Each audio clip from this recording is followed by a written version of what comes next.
Ezekiel chapter 39.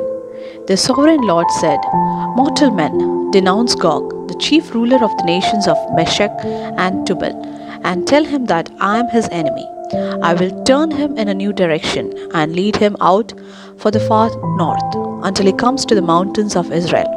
Then I will knock his bow out of his left hand and his arrows out of his right hand. Gog and his army and his allies will fall dead on the mountains of Israel, and I will let their bodies be food for all the birds and wild animals. They will fall dead in the open field. I, the sovereign Lord, have spoken. I will start a fire in the land of Magog and along all the coasts where people live undisturbed, and everyone will know that I am the Lord. I will make sure that my people Israel know my holy name, and I will not let my name be disgraced anymore. Then the nations will know that I, the Lord, am the holy God of Israel. The sovereign Lord said, The day I spoke about is certain to come. The people who live in the cities of Israel will go out and collect the abandoned weapons for firewood. They will build fires with the shields, bows, arrows, spears, and clubs, and will have enough to last for 7 years. They will not have to gather firewood in the fields or cut down trees in the forest, because they will have the abandoned weapons to burn. They will loot and plunder those who looted and plundered them. The sovereign Lord has spoken. The Lord said, When all this happens, I will give Gog a burial ground there in Israel, in Travelers Valley, east of the Dead Sea. Gog and all his army will be buried there, and the valley will be called the Valley of the Gog's army. It will take the Israelites 7 months to bury all the corpses and make the land clean again. Everyone in the land will help to bury them, and they will be honored for this on the day of my victory. I, the sovereign Lord, have spoken. After the 7 months are over, man will be chosen to travel through the land in order to find and bury those bodies remaining on the ground, so that they can make the land clean. As they go up and down the country, every time they find a human bone, they will put a marker beside it so that the grave diggers can come and bury it in the valley of Gog's army. There will be a town nearby named after the army, and so the land will be made clean again. The sovereign Lord said to me, Mortal man, call all the birds and animals to come from all round to eat the sacrifice I am preparing for them. It will be a huge feast on the mountains of Israel, where they can eat meat and drink blood. They are to eat the bodies of soldiers and drink the blood of the rulers of the earth, all of whom will be killed like rams or lambs or goats or fat bulls. When I kill these people like sacrifices, the birds and the animals are to eat all the fat they can hold and to drink blood until they are drunk. At my table they will eat all they can hold of horses and the riders and of soldiers and fighting men. I, the sovereign Lord, have spoken. The Lord said, I will let the nations see my glory and show them how I use my power to carry out my just decisions. The Israelites will know from then on that I am the Lord their God. And the nations will know that the Israelites went into exile because of the sins which they committed against me. I turned away from them and let their enemies defeat them and kill them in battle. I gave them what they deserved for their uncleanness and wickedness, and I turned away from them.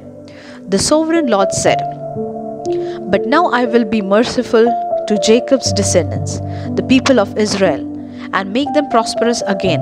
I will protect my holy name. When they are once more living in safety in their own land with no one to threaten them, they will be able to forget how they were disgraced for having betrayed me.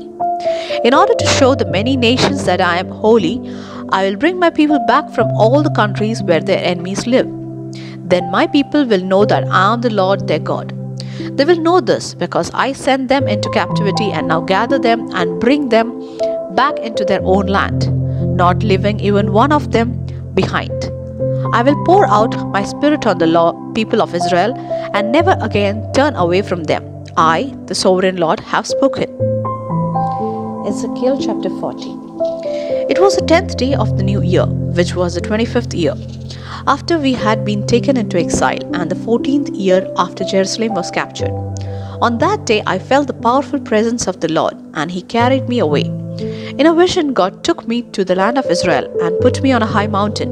I saw in front of me a group of buildings that looked like a city. He took me closer, and I saw a man who shone like bronze. He was holding a linen tape, measure, and a measuring rod, and was standing by a gateway.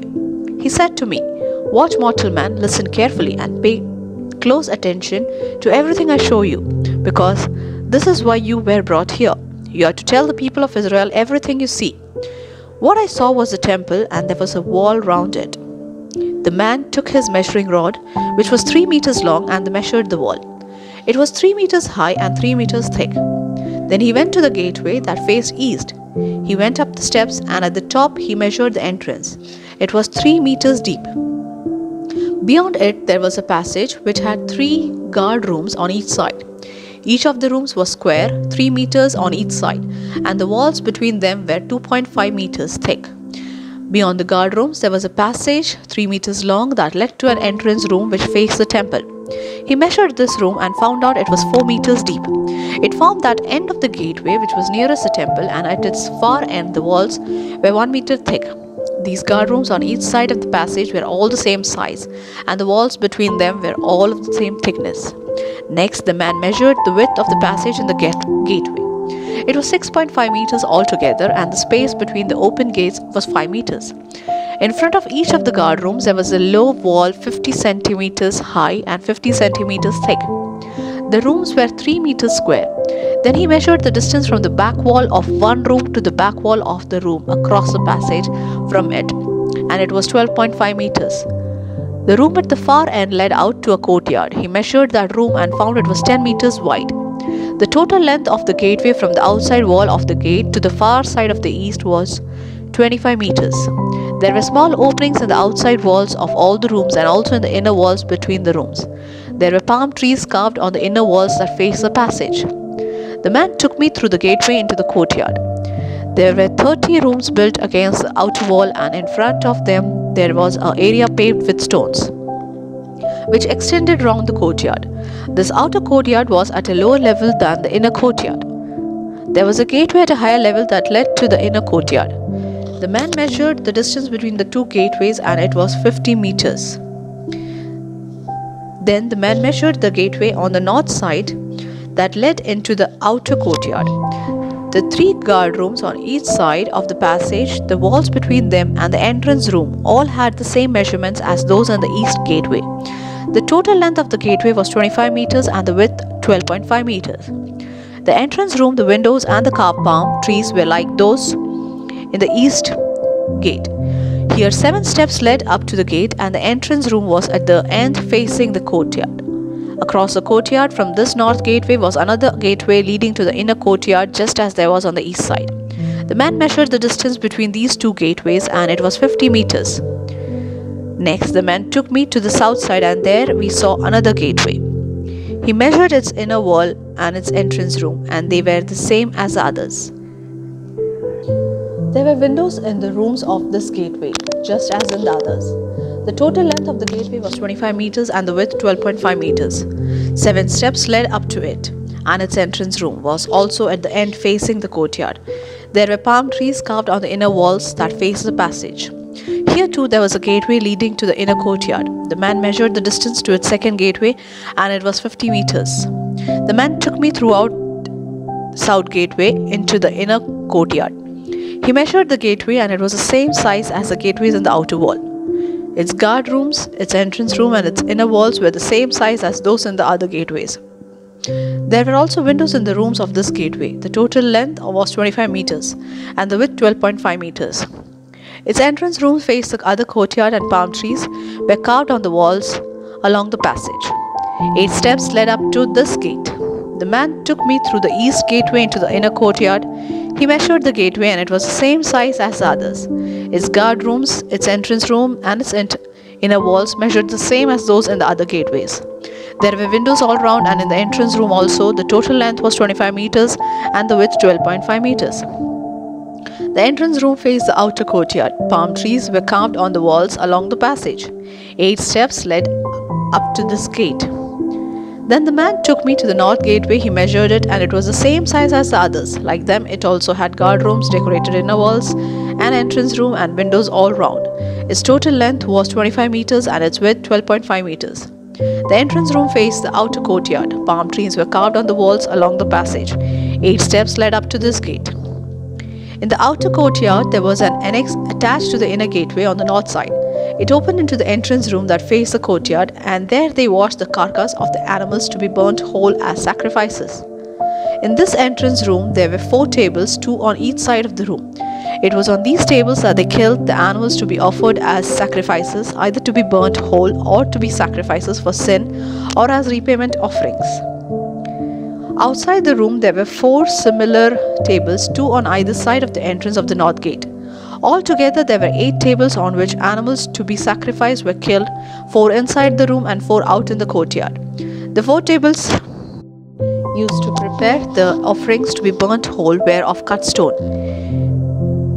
They were 50 centimeters high and their tops were 75 centimeters square.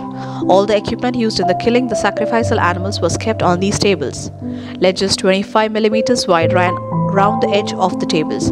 All the meat to be offered in sacrifice was placed on the tables. Then he brought into the inner courtyard. There were 2 rooms opening on the inner courtyard, one facing south beside the north gateway and the other facing north beside the south gateway.